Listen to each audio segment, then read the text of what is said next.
సంబంధించి ఇది ఈవీఎంల ట్యాంపరింగ్ వలన జరిగింది. ఈవీఎంలని ట్యాంపరింగ్ చేశారు. అంటే కొంతమంది ఒక నాయకుడు ఎవరో అన్నారు. చంద్రబాబు నాయుడు గారు అంటే ఎవరితోనో మాట్లాడి సింగపూర్‌లో ఉండి సింగపూర్ నుంచి ట్యాంపరింగ్ చేయించారు. అలా మార్చారు. కాబట్టి వాళ్ళకనొచ్చాయి. ఎందుకంటే మేము ఇంత వెల్‌ఫేర్ చేసాం. ప్రజల గుండెల్లోకి చొచ్చుకొని వెళ్ళాం. అలాంటిది మాకు కాకుండా వాళ్ళకి ఎలాగా ప్రజలు వేస్తారు. ఎందుకంటే ప్రజలంతా మాతోనే ఉన్నారు అన్నట్టు కొన్ని విమర్శలైతే చేశారు.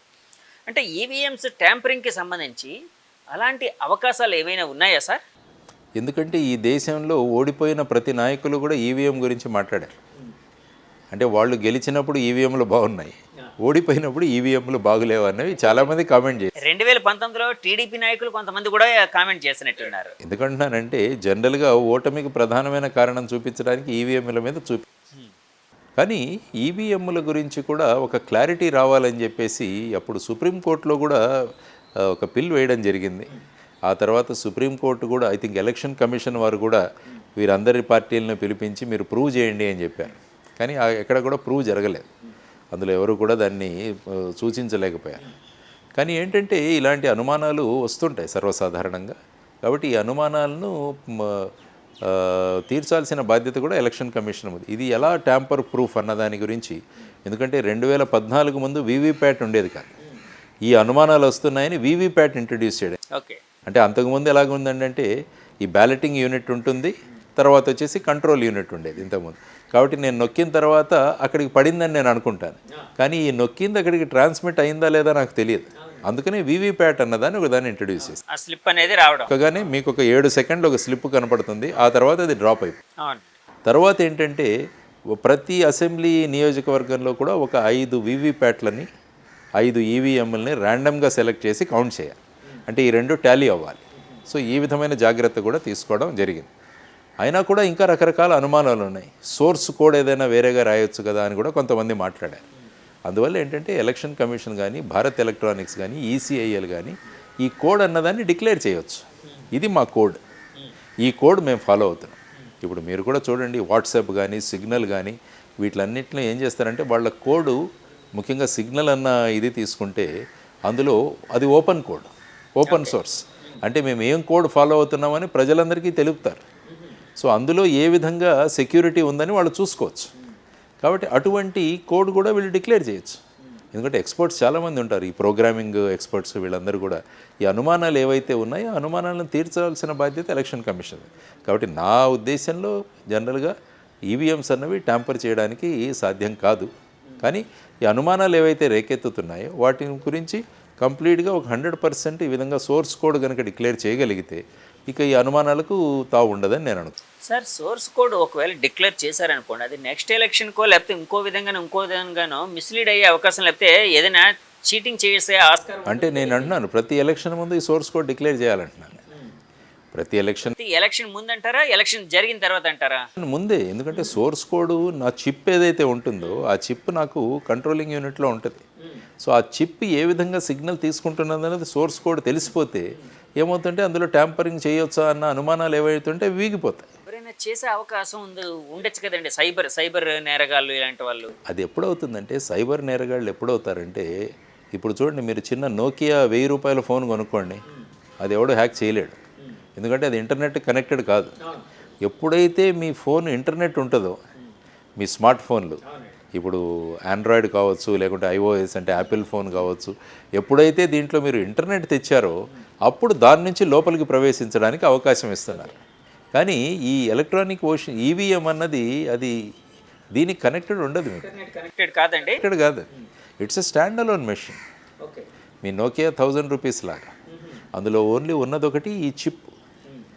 ఎప్పుడైతే మనం బ్యాలెటింగ్ యూనిట్ మీద నొక్కుతామో మనం తీసుకున్న దాన్ని వీవీప్యాట్కు ట్రాన్స్ఫర్ చేసి అక్కడి నుంచి కంట్రోల్ యూనిట్కి వెళ్ళేలాగా ఈ చిప్ చేస్తుంది. సో ఈ చిప్ కోడ్ అన్నది ఇంపార్టెంట్. కాబట్టి ఆ చిప్ కోడ్ నెక్స్ట్ ఎలక్షన్ నుంచి డిక్లేర్ చేయొచ్చు.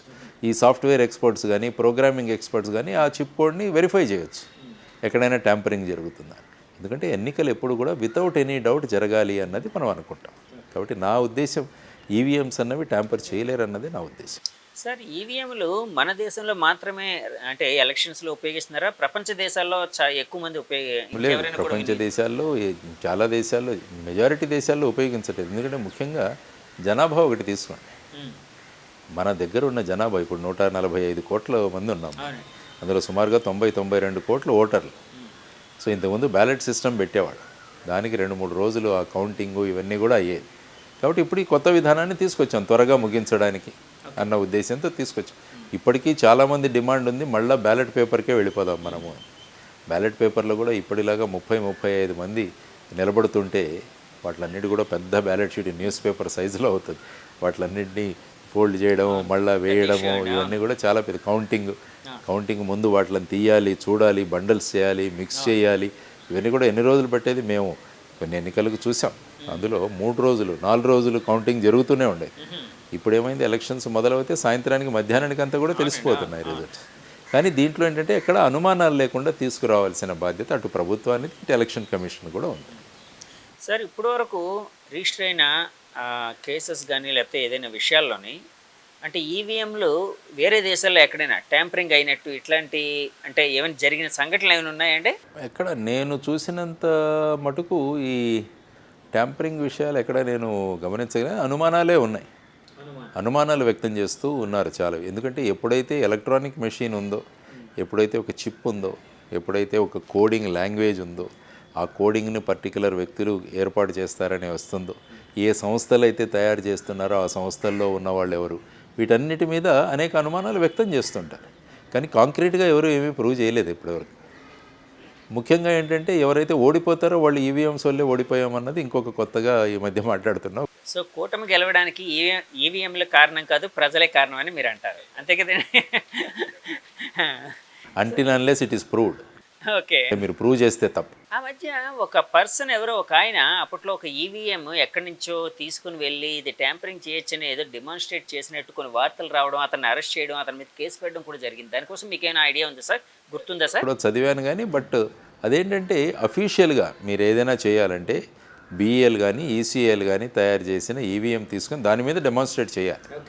ఈవెన్ ఇప్పుడు ఈ సంస్థలు కూడా ఓపెన్గా ఛాలెంజ్ ఇవ్వచ్చు.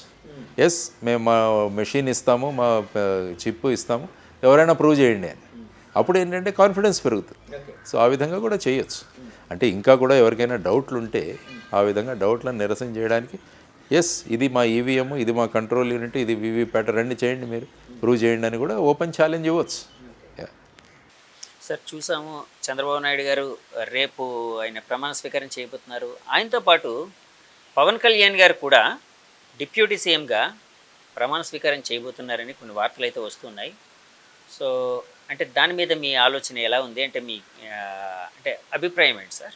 వీళ్ళు ఏ విధంగా ఈ మంత్రిత్వ శాఖలు ఏ విధంగా డిస్ట్రిబ్యూట్ చేసుకుంటున్నారన్న దాని మీద ఉంటుంది. యాక్చువల్గా డిప్యూటీ సీఎం అన్నది కొన్ని చోట్ల ఉంటుంది, చాలా రాష్ట్రాల్లో లేదు. రాజ్యాంగబద్ధంగా లేదని అంటారు, నిజమేనా సార్? రాజ్యాంగబద్ధంగా ఉన్నది ముఖ్యమంత్రి, మంత్రులు. ఓకే. సో ఇప్పుడు చూసుకున్నా గత ప్రభుత్వం 5 డిప్యూటీ సీఎంలు. అవునండి, 5. తర్వాత మనం కేంద్రంలో చూసినా కూడా డిప్యూటీ ప్రైమ్ మినిస్టర్ కూడా ఉండేవారు. ఎల్కే అద్వానీ గారు కావచ్చు, వీరందరూ కూడా అప్పుడు ఉన్నారు. కాబట్టి ఈ విధమైన పోస్ట్. సో అందులో ఏంటంటే మంత్రికి ఉన్న తర్వాత ఏంటంటే డిప్యూటీ సీఎం, దానితో పాటు కొన్ని మంత్రిత్వ శాఖలు కూడా ఉంటాయి. ఓకే. అంటే వారికి ఏ మంత్రిత్వ శాఖలు కేటాయిస్తారు, అసలు ఫైనల్గా వీరిద్దరి మధ్య ఏం చర్చ జరిగింది, తర్వాత ఏ విధంగా మంత్రిత్వ శాఖలు ఎవరికి ఎన్ని డివైడ్ చేసుకోబోతున్నారు, ఇవన్నీ కూడా రేపు ప్రమాణ స్వీకారం తర్వాత వారు అనౌన్స్ చేస్తారు. ఏంటంటే సోషల్ మీడియాలో ఇవే స్పెక్యులేషన్లు రకరకాలుగా తిరుగుతున్నాయి. కాబట్టి ఒక రోజు ఆగితే తెలుస్తుంది మొత్తం మీద ఏ విధంగా మంత్రిత్వ శాఖలు ఎవరు ఏ మంత్రిత్వ శాఖ తీసుకోబోతున్నారు. పవన్ కళ్యాణ్ గారు ఉప ముఖ్యమంత్రిగా ఉంటున్నారా, లేకుంటే ఏదైనా మంత్రిత్వ శాఖ స్వీకరిస్తారా, ఇవన్నీ కూడా ఫైనల్గా లిస్ట్ అనౌన్స్ చేసిన తర్వాతనే తెలుస్తుంది. అంటే ఉప ముఖ్యమంత్రిగా ఉంటూ కూడా మంత్రిత్వ శాఖలు స్వీకరించే అవకాశం ఉందా సార్? ఉంది. ఉప ముఖ్యమంత్రి అయిన తర్వాత ఒక పోర్ట్ఫోలియో ఇవ్వాలి కదా, ఏదో ఒక శాఖని కేటాయించాలి, లేకపోతే కొన్ని శాఖలు. ముఖ్యమంత్రి తీసుకున్నా కూడా సర్వసాధారణ ఇప్పుడు ప్రైమ్ మినిస్టర్ తీసుకోండి నరేంద్ర మోడీ గారు, సర్వసాధారణ పాలన, అటామిక్ ఎనర్జీ, ఇలాంటివి ఇంకా మిగతా ఎవరి దగ్గర లేని శాఖలన్నీ కూడా ముఖ్యమంత్రి దగ్గర ఉంటాయి. కాబట్టి ప్రతి ఒక్కరికి శాఖ ఉంటుంది. నేను ప్రధానమంత్రి అన్ని విషయాలు నా దగ్గర ఉంటాయన్నది కాదు, ప్రధానమంత్రి కూడా కొన్ని విషయాలు ఉంటాయి. ఆయన హీఈస్ ద టీమ్ కెప్టెన్. అలాగా సార్ జనరల్గా మన రాష్ట్రానికి వచ్చినప్పటికీ ఎంతోమంది ముఖ్యమంత్రులను మీరు పరిశీలించారు కాబట్టి అడుగుతున్నాను, వాళ్ళు ముఖ్యంగా ఎలాంటి శాఖలు వాళ్ళ దగ్గర ఉంచుకుంటారండి ముఖ్యమంత్రి గారు? జనరల్గా ఏంటంటే జనరల్ అడ్మినిస్ట్రేషన్ అంటే సర్వసాధారణ పరిపాలన, ఆ తర్వాత కొంతమంది హోమ్ వాళ్ళ దగ్గర పెట్టుకున్న వాళ్ళు ఉన్నారు, కొంతమంది ఫైనాన్స్ వాళ్ళ దగ్గర పెట్టుకున్నారు, ఆర్థిక శాఖ వాళ్ళ దగ్గర పెట్టుకున్నారు. తర్వాత వచ్చేసి కొంతమంది సినిమాటోగ్రఫీ ఇలాంటివి రకరకాలుగా ఉంచుకుంటారు. అంటే జనరల్ అడ్మినిస్ట్రేషన్ GAD అంటాం మనం. GAD జనరల్ అడ్మినిస్ట్రేషన్ డిపార్ట్మెంట్స్ ఇవి వాళ్ళ దగ్గర ఉంచుకుంటూ ఉంటారు. సో ఆ విధంగా ఇప్పుడు చూడాలి, ఒక్కొక్కరికి కొంతమంది అనుకుంటారు హోమ్ డిపార్ట్మెంట్ మన దగ్గర పెట్టుకుందాం, అంటే పోలీస్ యంత్రాంగం ఇవన్నీ కూడా మన దగ్గర ఉంటాయి. కొంతమందికి మేబీ వ్యవసాయం ఇష్టం ఉండొచ్చు, కాబట్టి అగ్రికల్చర్ మా దగ్గర పెట్టుకుంటాము అని అంటుంటారు. సో ఆ విధంగా ఇప్పుడు it depends on the CM ఏ విధమైన విషయాలు వాళ్ళ దగ్గర పెట్టుకుందామని అనుకుంటున్నారు, ఏ విధమైన విషయాలు మిగతా వాళ్ళకి ఇద్దాం అనుకుంటున్నారు అనే దాని మీద ఆధారపడింది. బట్ సర్వసాధారణ పరిపాలన అన్నది జనరల్ అడ్మినిస్ట్రేషన్ అన్నది ముఖ్యమంత్రి దగ్గర జనరల్గా ఉంటుంది. ఆ తర్వాతే మిగతా శాఖలు కూడా ఎవరి దగ్గర లేని శాఖలు ఏవైనా ఉంటే అవి కూడా ఆ విషయాలన్నీ కూడా వీరు డిస్కస్ చేస్తారు. సార్ ఇందాక నేను ఒక వీడియో చూశాను, అంటే ఎన్డీఏ కూటమి తమ సభాధ్యక్షుడిగా తమ నాయకుడిగా చంద్రబాబు గారిని ఎన్నుకున్న ఇది యాక్చువల్గా ప్రతిపాదించింది పవన్ కళ్యాణ్ గారు. సో తర్వాత పురంధేశ్వరి గారు కూడా దానికి ఆమోదం బలపరిచారు. సో ఆ విధంగా చంద్రబాబు గారు ఎన్నికయ్యారు. వాళ్ళిద్దరూ తర్వాత కౌగిలించుకోవడం, వాళ్ళిద్దరి మధ్య ఇంటిమసీ ఇలాంటివన్నీ చూస్తూ ఉంటే అంటే మామూలు చూసినప్పుడు ఎలా అనిపిస్తుంది సార్, అంటే ఈ జోడీ ఎలా వెళ్ళబోతుంది, అంటే ఈ 5 ఏళ్ళలో ఏం చేయబోతుంది, వీళ్ళ ప్రయాణం సాఫీగా సాగే అవకాశం ఉందని అనిపిస్తుందా మీకు? డెఫినెట్గా ఇద్దరు కూడా రాష్ట్రం పట్ల అభిప్రాయము అభిమానం ఉన్నవాళ్ళు, రాష్ట్రాన్ని మంచి బాటలో తీసుకువెళ్ళాలి అన్న అభిప్రాయంతోనే వారు ఇద్దరు ఎన్నికల ముందే పొత్తు పెట్టుకోవడం జరిగింది. కొన్ని సమయాల్లో ఎన్నికల తర్వాత పొత్తు పెట్టుకుంటారు. అవునండి. కానీ ఇది ఎన్నికల ముందు నుంచి వచ్చిన పొత్తు కాబట్టి మొదటి నుంచే అవగాహనతో వెళుతున్నారు. కాబట్టి ఈ విధంగా కాకుండా రాష్ట్రాన్ని ఏ విధంగా ముందుకు తీసుకువెళ్ళాలి అన్నది, ఎందుకంటే ఆ పరిపాలన నుంచి ఈ పరిపాలనను అందరం కలిసి తీసుకొద్దామన్న నిర్ణయం తీసుకున్న వాళ్ళు ఖచ్చితంగా ఈ రాష్ట్రాన్ని ముందుకు తీసుకువెళుతున్నప్పుడు సామరస్యంతోనే, మంచి అభిప్రాయాలతోనే, మంచి చర్చలతోనే ముందుకు వెళుతుందని నేను అనుకుంటాను. అదే అనుకుందాం మనం, అదే జరగాలి కూడా. వాళ్ళిద్దరి మధ్య జోడీ ఆ ఇంటిమసీ కూడా, ఆ బాండింగ్ కూడా కరెక్ట్గా ఉన్నట్టు ఉందండి. అంటే చాలా చోట్ల వినిపిస్తుంది. అంటే తగ్గాల్సిన చోట ఇద్దరు తగ్గడానికి సిద్ధపడుతున్నారు. సో హితవు చాలా ముఖ్యం. తర్వాత కేంద్రంలో కూడా ఒక మంచి అవకాశం ఉంది మనకి. మనం అక్కడి నుంచి మనకు సంబంధించిన అనేక విషయాలను తెచ్చుకోవడానికి ఇది కూడా మంచి అదను. తర్వాత ఇంతకు ముందుగానే పవన్ కళ్యాణ్ గారికి అక్కడ మోడీ గారితో కానీ అమిత్ షా గారితో కానీ ఉన్న సాన్నిహిత్యం ఇవన్నీ కూడా రాష్ట్ర హితవుకు ఉపయోగపడతాయి. కాబట్టి ఈ విధంగా వాళ్ళ బాడీ లాంగ్వేజ్ కానీ మీరు అన్నట్టు వాళ్ళ ఆలోచనలు, ఇద్దరు ఏదైనా విషయంలో కావాలంటే తగ్గే విధానం, ఇవన్నీ కూడా మనకు స్పష్టంగా కనిపిస్తున్నాయి. ఇదే రాష్ట్రానికి కావాల్సింది. సార్ ఇప్పుడు మోదీ గారు అమిత్ షా గారు విషయంకి వచ్చినప్పటికీ యాక్చువల్గా పవన్ కళ్యాణ్ గారికి ఎక్కువ ఇంటిమసీ వాళ్ళతో ఉందా, అంటే ఎక్కువ ఫ్రెండ్షిప్ వాళ్ళతో ఉందా, లేకపోతే చంద్రబాబు గారికి ఎక్కువ ఇంటిమసీ ఫ్రెండ్షిప్ ఉంది అంటే ఏమని భావించవచ్చు? ఎందుకంటే ఏంటంటే 2019 ఎన్నికలు అయిన తర్వాత పవన్ కళ్యాణ్ గారు అప్పటి నుంచి భారతీయ జనతా పార్టీతో సఖ్యతగా ఉన్నారు. అప్పటి నుంచి కూడా మీరు చూసుకుంటే ఈవెన్ తెలంగాణ ఎన్నికల్లో కూడా మీరు చూస్తే జనసేన పార్టీ అక్కడ బీజేపీకి ప్రచారం కూడా చేసింది, అక్కడ జరిగింది. సో ఆ విధంగా ఆ విధమైన ఇంటిమసీ ఉంది. కానీ రాజకీయాల్లో ఏమవుతుందంటే ఈ వీళ్ళందరూ కూడా ఎన్నికల ముందే కలిశారు, అదొక మంచి విషయం. కాబట్టి ఎన్నికల ముందు కూడా కలిసేటప్పుడు కూడా కొన్ని విషయాలు ఆలోచించుంటారు. ఎన్నికల తర్వాత మనం ఎన్నికవుతే ఏ విధంగా